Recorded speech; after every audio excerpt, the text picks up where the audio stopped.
Hello my friends, गिबि गिबियाव नोंथांमोनखौ आं सेनल' बरन जाबाय। दिनैनि भिडिअआ जोबोर इनफरमेटिभ जागोन। दिनै नोंथांमोनखौ लानानै थांगोन आङो दिल्लीनि बा जोंनि इन्डियानि मोनसे बहुत फेमास मनुमेन्ट होनजागोन, हिस्टोरिक प्लेस होनजागोन बा इमारेट्स होनजागोन।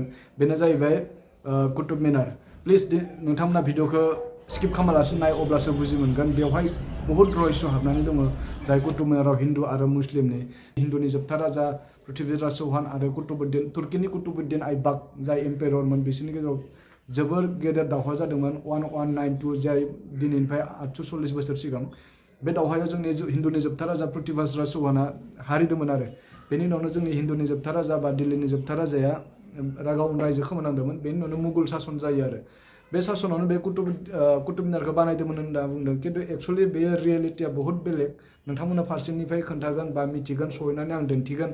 ओंखायनो थारमाने नोंथांमोना प्लिज भिडिअखौ स्किप खालामालासिनो, आरो जुदि भिडिअखौ मोजां मोनोब्ला चेनेलखौ साबस्क्राइब खालामना हो, जाहाथे नोंथांमोननि मोनसे साबस्क्राइबानो आंनि थाखाय बहुत थारमाने इम्परटेन्ट, आरो नोंथांमोननि मोनसे साबस्क्राइबानो आंखौ बहुत थुलुंगा होयो। आंजों लोगोआव दं आंनि केमेरामेन। आंनि केमेरामेन ना नोङो? आंलाय केमेरामेन नङानोलै, एक्ट्रेससो दे नोङो। थोदो बिदिब्ला लोगोफोर, भिडिअआ स्टार्ट जाबाय। ए भगबान, लाइना मा टाइपनि लाइन बेफोरो? लाइनखौ नायलाय, ना टेनसो नङा, टिकेटनि लाइनानो इनो फाग्ला बायदि लाइन नायलाय। काउन्टारखौ नुहुरजोबा। ओमफ्राय मोनबाय टकेन ना? साला टकेननि थाखायनो 1 घन्टा लाइनाव थानांबाय, पुरा 1 घन्टा। एन्ट्रि गेटनिफ्राय सिङाव हाबनानैखि नोंथांमोना बेबायदि गेट मोनगोन आरो जायनि डिजाइना बहुत बेलेग आरो, नङा होमबा? मानो होनबा बे 840 बोसोर जालांबाय, थेवबो बेनि स्ट्राक्चारफोरा बहुत बेलेग। नाय, आगोलनि जुगनिनो गेट, खिन्थु बहुत डिफारेन्स।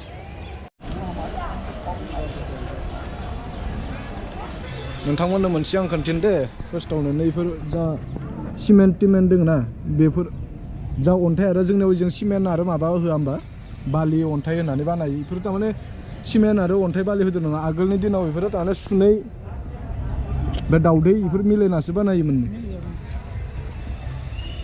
नाय गोदो गोदायनि स्ट्राक्चारा माबायसा, बिसोरनि जा आर्किटेक्चारमोन ना, बहुत थारमाने आनकमन आरो ना। लासै लासै दिन्थिलांबाय थागोन, नायलांबाय था नोंथांमोना जा सिमनि नुहुरदो बा इटापाटि बायदि नुहुरदो, बेनो जाबाय कुतुब मिनार, जायखौ बानायदोंमोन 1193 कुतुबुद्दीन आइबाकआ। बै समाव जोंनि बे दिल्लीयाव हिन्दु राजा दंमोन, बेनि मुङानो जाबाय पृथ्वीराज चौहान। बेनो दिल्लीनि जोबथा राजा होनना बुंजायो। बै समाव इल्तुतमिशफोरा बा तुर्कीनि जा अरिजिन इल्तुतमिश होनोबा राजा आरो बिसोरो इल्तुतमिश कुतुबुद्दीन आइबाक, जायखौ जोङो इल्तुतमिश होननानै सिनायो। बा बिसोरनियाव बिसोरो मुगलानो, खिन्थु बिसोरनियाबो बाहागो थायोना, जेरै पाठान थायो, सुल्तान थायो। बेबायदिनो इल्तुतमिश होनोबा बै तुर्किसफोरनिखौ बुजियो आरो बे समाव बिसोरो फैदोंमोन आरो जोबोर गेदेर दावहा जादों। बे दावहायाव जोंनि हिन्दु राजा बा दिल्लीनि राजाया हारिनांदोंमोन आरो बेनि उनावनो गावनि रायजोखौ खोमानांदोंमोन। बेफोर गासैबो थांना खोन्थिगोन, जानो गासै हिस्ट्रि दङ बेयाव। गिबियावनो बेथिं हाबलांनायनि सिगां, बेवहाय सहैनायनि सिगां मोनसे नैबेखौ मोनग्रोयो आरो बेखौ बुङो आलाइ मिनार, जायखौ आलाउद्दिन खिलजिया बानायदोंमोन 1311 AD आव। बेयो थारमाने कुतुब मिनारनि बहुत उनाव बानायदों आरो बिसोरनि गेजेरावबो राजाफ्रा थांलाय फैलाय जाबाय थादों ना।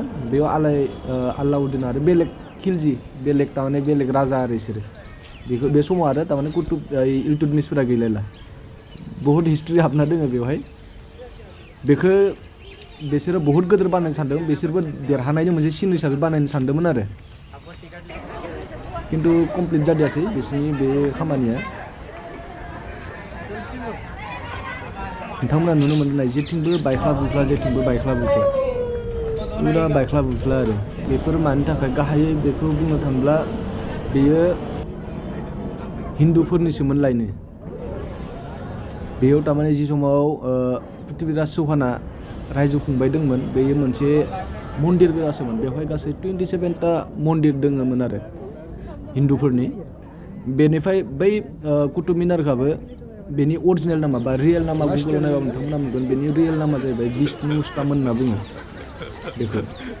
बेफोर मानि थाखाय बायख्ला बुख्ला? बेवहाय थारमाने जिथानखि इल्तुतमिसफोरा बा कुतुबुद्दिन आइबाकमोना फैदोंमोन बिसोरो देरहानायनि उनाव बेफोरखौ सिफायजुनानै गावसोरनि मस्जिदआव खामना लादोंमोन आरो आनकमन बेयो ना सिमेन्ट दोङो ना मायबा दोङो ना अन्थाइदोनो अन्थाइ जाबनानै जिबायसा इमान जब्द बानायदों नायलाय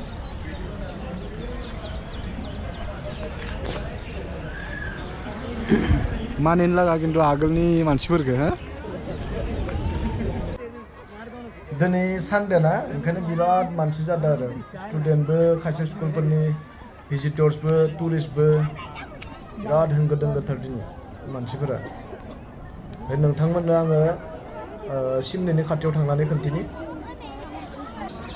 बे सिमनिया गासै सिमनि माने बे जा बेनि थाखो थाखो दंना बेयो गासै मोनबा दङ बेवहाय मोनबा स्टोरी दङ आरो स्टोरी माने जा मोनसे मोननै मोनथाम मोनब्रै मोनबा जा नोंथांमोना थाखो थाखो नुवाखै होनबा फ्लोर बेयाव गासै मोनबा दङ बेनि फार्स्ट फ्लोरखौल' कुतुबुद्दिन आइबाकआ बानायनो हादोंमोन आरो बेनिफ्राय बेनि उनाव सेकेन्डखौ बानायदोंमोन बिसोरनिनो थारमाने इल्तुतमिसफोरानो बानायदोंमोन बेलेग कुतुबुद्दिननि उनाव बेलेग राजा दंमोन इल्तुतमिसफोरानो बिसोरनो बानायदोंमोन बेनिफ्राय बाखि जा मोनथाम दंमोन ना मोनथामखौ फिर'ज शाह तुगलाक होननाया बानायदोंमोन गासै मोनबा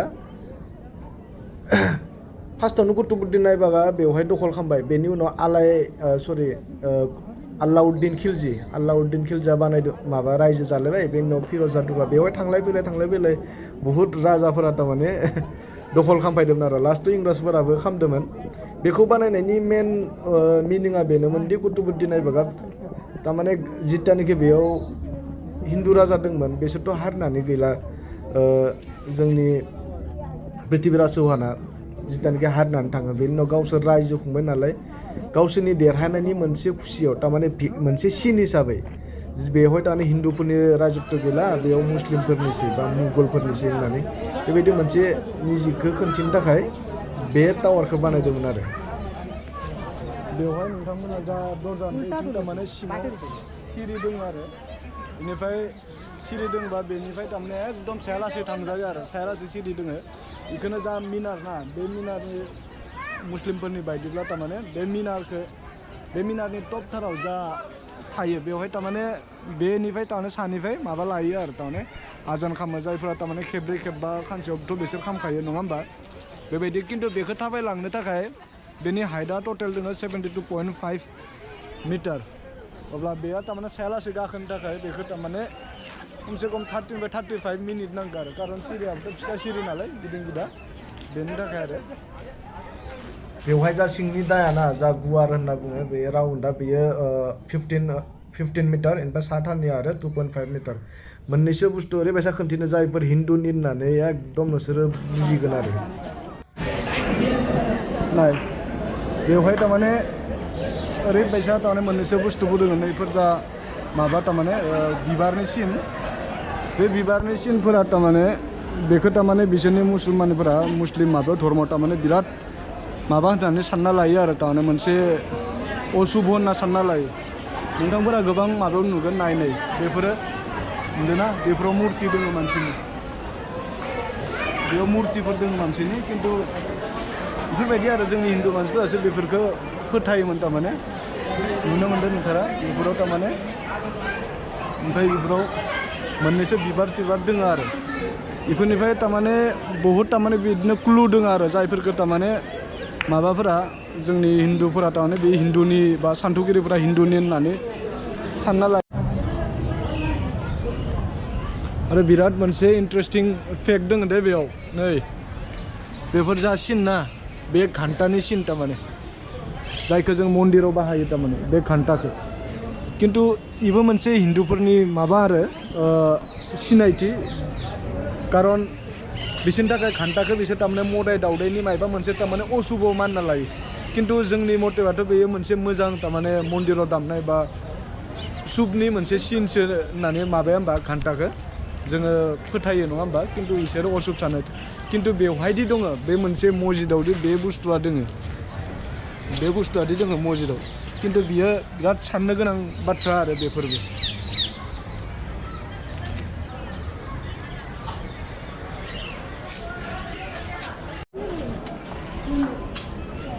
बे बुस्थुखौ मा होनो सोरबा मिथियोबा खोन्थादो बिसोरनि मस्जिदनि सिंनि आरो